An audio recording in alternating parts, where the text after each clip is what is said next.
Muito bom. Estamos de volta aqui no programa Você com a Palavra, né? E depois de uma temporada danada, o jogo de ontem ficou um pouco chato, né?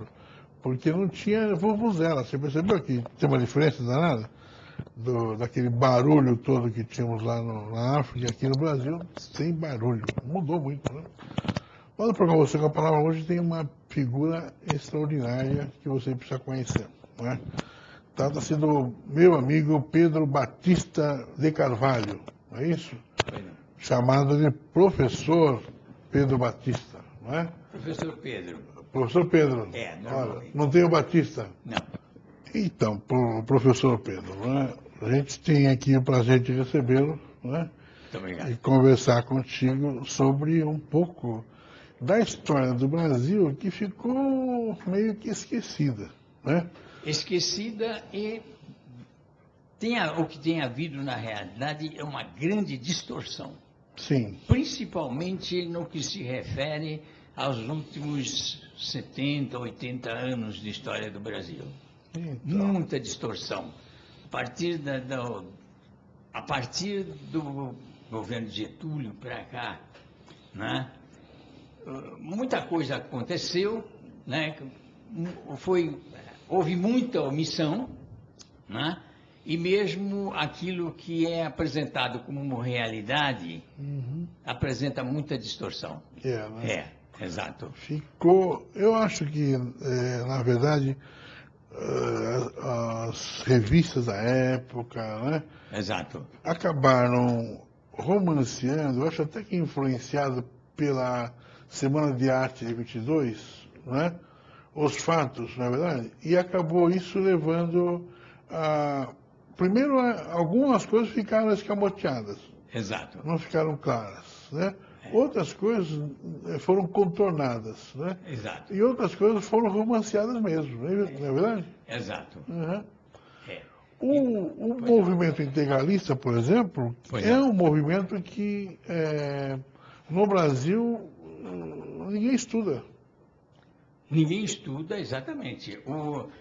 Com relação ao integralismo, o que tem acontecido é uma omissão propositada, Sim. com o intuito mesmo de que isso morra mesmo no esquecimento da sociedade. Na verdade, a sociedade brasileira, hoje nós podemos dizer que, politicamente falando, a sociedade brasileira é uma das sociedades mais desinformadas do mundo, né? Então, o que nós temos, na verdade, é uma legião, né, de alienados, de pessoas que estão sempre... Uma legião de descontentes, né? E descontentes que não buscam conhecer a verdade, a causa de todos esses problemas que nós vivemos. Sim. Né? Então, isso realmente... Como é que o senhor define para nós o integralismo? O que é o integralismo? O integralismo é uma doutrina que tem como objetivo principal como a gente poderia... o esclarecimento, certo? Um despertar de consciência. Sim. Certo? A grande preocupação do Plínio Salgado, que foi o fundador do integralismo... Não é um partido, é um movimento. Não, né? é um partido. Movimento. Ele teve que assumir a condição de partido numa determinada época para poder participar, para poder ter candidato, essa coisa toda, né? Entrar no bolo do poder. Exato. Mas o integralismo, inicialmente, como uma doutrina, né? Ele não é um partido político. Não. É um movimento. É um movimento, exatamente. Propunha despertar da consciência nacional. Despertar da consciência, exatamente. Do brasileiro? Exato. Eu tenho aqui algumas coisas, porque apesar de nós termos uma doutrina muito extensa e muito abrangente, né? Nós temos alguns aspectos da doutrina que são postos em destaque, né? Que eu vou mostrar para o senhor. Eu vou deixar com o senhor, que bom. Para ler depois, né? Que bom. Certo? Tem algumas coisas aqui, deixa eu... Esse aqui, por exemplo, né? É sobre a doutrina. Aí tem um artigo do Plínio Salgado, que foi publicado, se não me engano, em 1944, né? Certo? Eu tenho um outro artigo aqui também.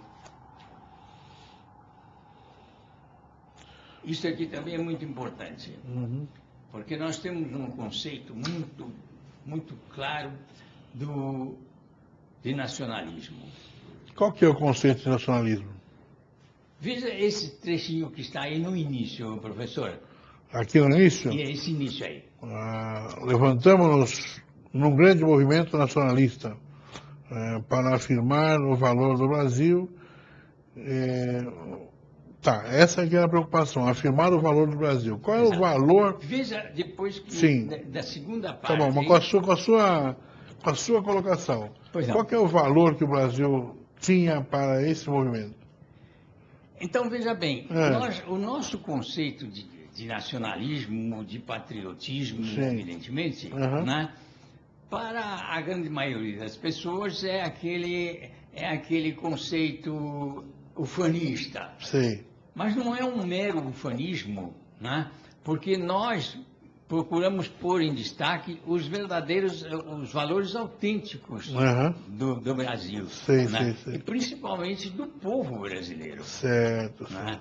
Então, fazendo com que as coisas brasileiras fossem trabalhadas, dirigidas, com certeza, estudadas, planejadas por brasileiros. Veja só depois dessa segunda parte aqui, onde eu ponho aí sem xenofobismo e sem preconceito. Certo. Né? Essa é a proposta. Exatamente. Esse é o fundamento básico. Okay. Isto aqui é tirado do Manifesto de Outubro de 1932. De 32, de Plínio Salgado. De Plínio Salgado, exatamente. Vamos para o intervalo, já voltamos.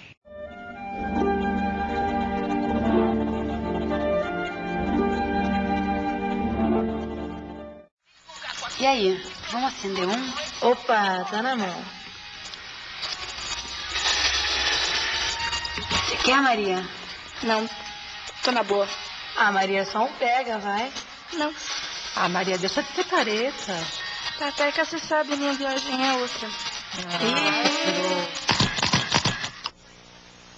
Posso ser Maria, mas nem sempre vou com as outras. Drogas, nem morto. O maior problema que você pode ter em casa é alguém que usa drogas.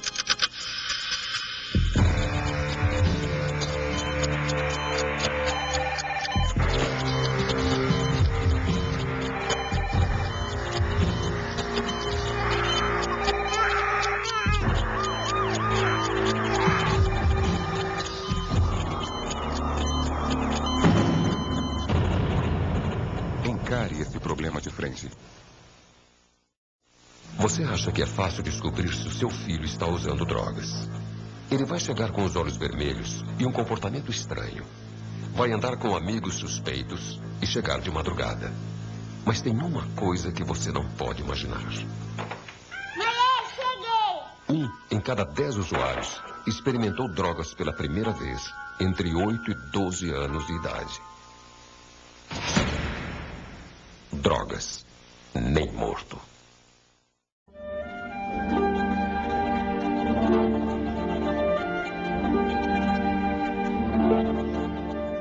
Muito bom, então aqui hoje você com a palavra, agradeço você por estar acompanhando o nosso programa, né? E está aqui conosco o professor Pedro, é isso? Batista de Carvalho, que olha, lê espanhol, inglês, francês e italiano. Francês e italiano. E português. E português. Olha só. Tudo isso de forma autodidata. Autodidata. Que beleza, hein, Pedro? Correto. Que beleza. Eu costumo dizer o seguinte, professor. Não é motivo de constrangimento, não é motivo de orgulho, mas também não é motivo de constrangimento. Sim. Porque nós não, é uma coisa circunstancial. Claro. Não é? A nossa vida tem muito pouco de opção. né? Nós estamos mais para viver a vida como ela se apresenta, né? Procurar fazer sempre da melhor maneira possível, mas principalmente para nós que sempre vivemos num nível médio bem fraquinho, né? Não tínhamos mesmo muita opção mesmo. Tem que né? estudar, não tem outro Tem que jeito. estudar. Tem que estudar, é isso aí. Eu costumo dizer o seguinte, professor, a única coisa que nós não encontramos nos livros é um certificado de escolaridade. O resto está tudo lá. Está tudo lá. Mas assim mesmo, viu, professor, eu, na minha condição de autodidata, eu sinto falta, viu? Eu acho que se eu tivesse tido oportunidade de cursar uma faculdade, eu estaria melhor do que estou hoje. Mas o senhor leu, por exemplo, né, o Contos Pátrios de Olavo Bilac. Olavo Bilac e Coelho Neto. Isso era menino ainda. Então, né? mas quantos brasileiros leram isso? Pois é. Lembra alguma coisa desses contos, não? Eu me lembro muito vagamente de algum título de conto, mas lembrar texto é difícil. Né? Mas a tese que eles... Exatamente. A tese, sim. Qual que é a tese desses contos? O livro, ele mostrava vários contos daqueles autores do próprio Coelho Neto, não vou me lembrar agora quantos, claro, né? Sim. Os poetas, né? Olavo Bilac, os contos que exaltavam a pátria. Exatamente. Isso, né? Exatamente, porque a literatura naquela época tinha um conceito patriótico muito mais acentuado. Muito mais acentuado. Imagina que hoje a gente pode contar nos dedos quase os brasileiros que leram esses trabalhos, né? Provavelmente. Porque as escolas atualmente já não falam mais Não. isso. Não falam mais isso, né? Eu sou de outros tempos, né? Eu sou de 1923. Sim. Né? Então eu cursei o meu curso primário entre 1932 e 1935. Né? Como eu disse, já quando eu entrei na escola eu já tinha lido livros, né? Sim. Mas o próprio conteúdo do ensino era outro, né? já era diferente, era muito diferente. Os nossos livros de leitura naquele tempo tinham contos de autores brasileiros, tinha mitologia grega, tinha fábulas de Esopo, né? E professor, isso exatamente, no curso primário. No ensino fundamental de hoje. Exatamente. O senhor vê, no meu terceiro ano de grupo, que foi em 1934, né, nós tínhamos um livro de leitura, e nesse livro estava lá a primeira estrofe do canto quarto do Lusíadas de Camões. É mesmo? Para aqueles meninos de 9, 10 anos de idade lerem. Tomasse contato com uma literatura tão elevada. Exatamente. Né? Depois, aquilo evidentemente cria, vamos dizer assim, no menino, no estudante, né, o interesse, e como despertou em mim. Claro, né? claro. O que eu fui fazer? Assim que eu pude, fui comprar o Lusíadas de Camões. Né? Então, isso tudo desperta a cultura no verdadeiro sentido da cultura. Perfeito, né? Perfeito. Certo. Não tenha dúvida. E hoje as escolas pecam por isso, porque o aluno conclui, às vezes, o ensino fundamental sem ter lido um livro. Exatamente. Né? Mesmo hoje, esse pessoal que está fazendo curso secundário e até mesmo faculdade, quando eles têm que fazer um trabalho, eles vão lá na internet e chamam um texto lá na internet, imprime aquilo, claro. e às vezes não se dá nem o trabalho de ler o texto. É verdade. Né? Aliás, vou aproveitar esse teu gancho aqui e dizer o seguinte, olha, é necessário que as bibliotecas públicas abram aos domingos. Não é possível, aos domingos e aos sábados, as bibliotecas públicas estarem fechadas, né? As pessoas trabalham a semana inteira, precisam ter acesso, né? Os pais precisam aprender a passear com seus filhos na biblioteca pública, né? E ali mostrar o acervo que nós temos em cada biblioteca municipal, por exemplo, de São Paulo.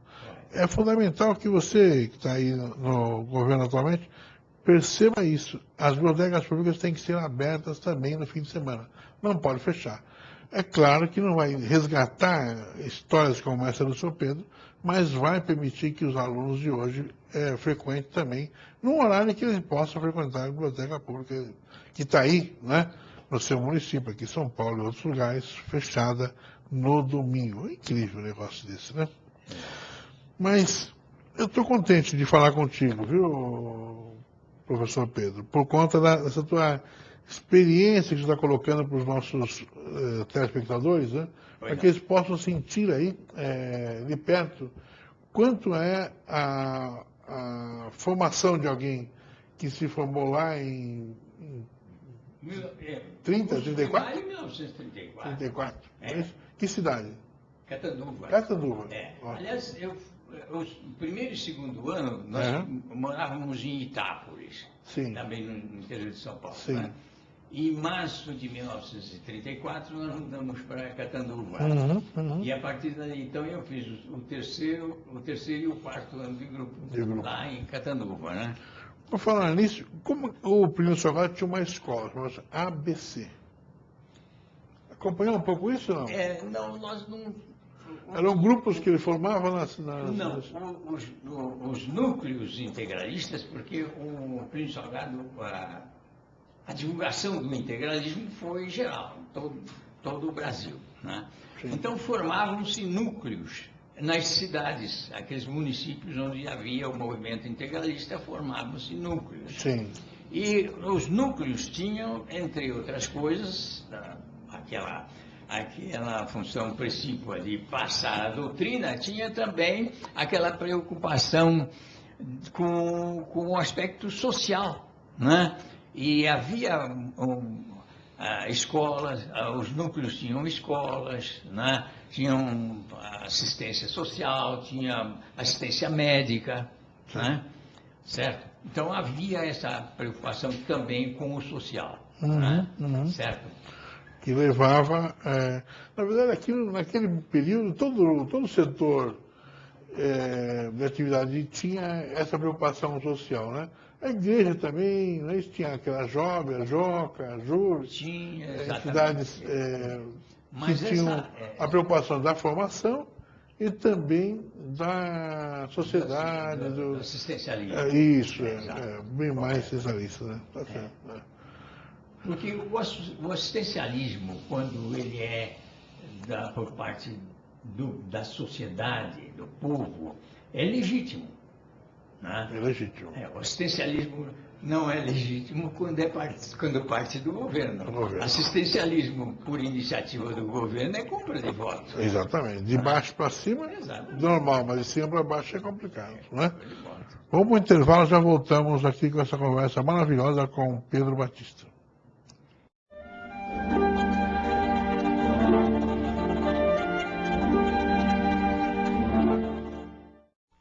Ser adolescente não é fácil. Eu não sou criança, nem adulta, mas eu sou alguém. Meus pais não percebem isso. Dá até vontade de fugir com alguma droga. Daí, eu lembro que fugir parece coisa de criança. Que se eu fugir com as drogas, nem sei se vou chegar a ser adulta.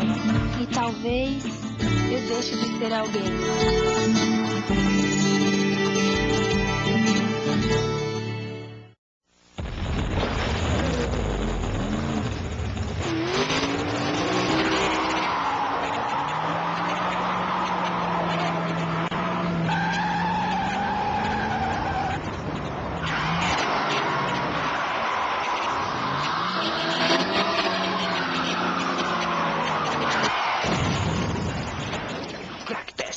Faz esse teste, pode quebrar a cara.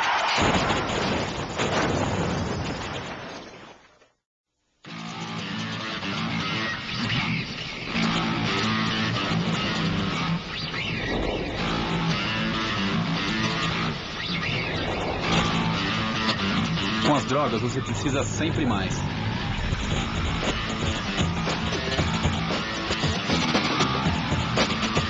Para ir cada vez mais longe.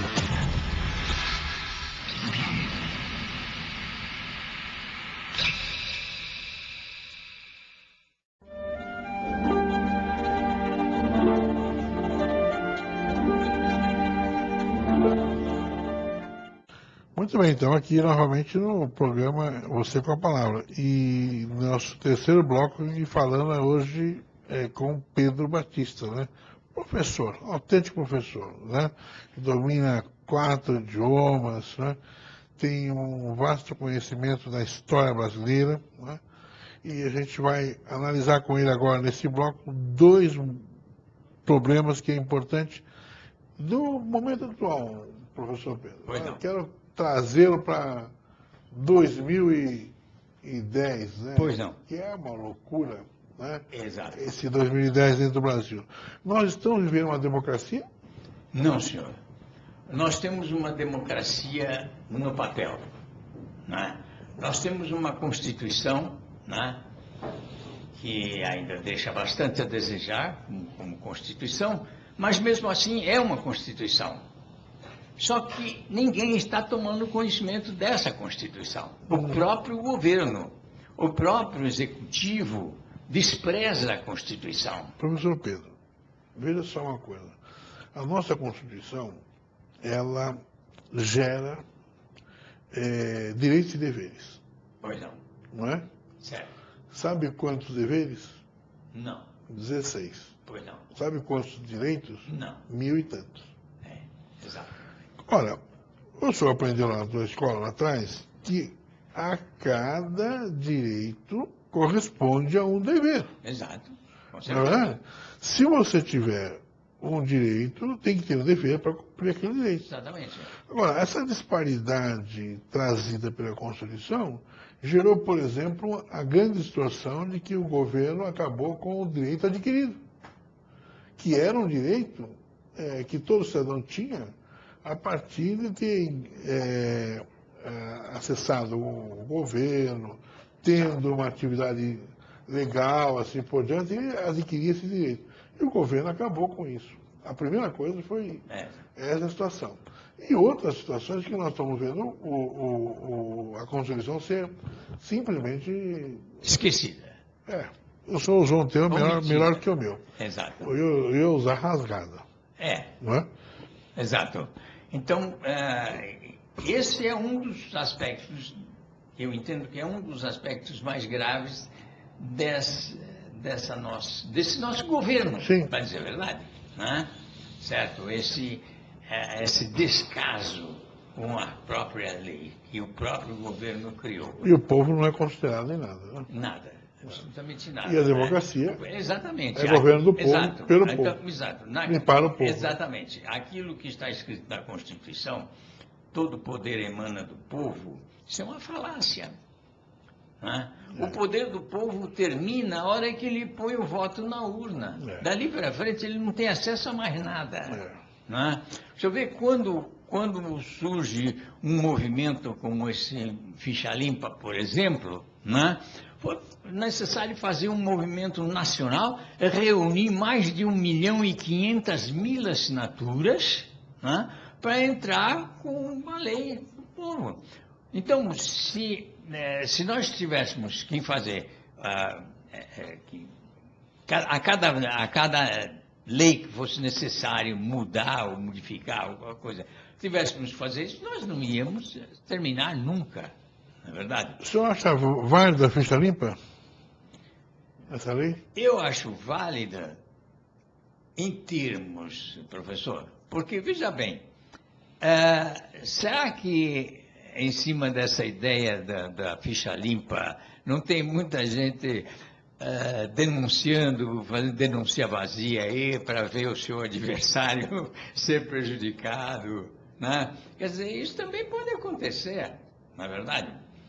E será que esses que realmente estão nesse rol, né, dos fichas sujas, né?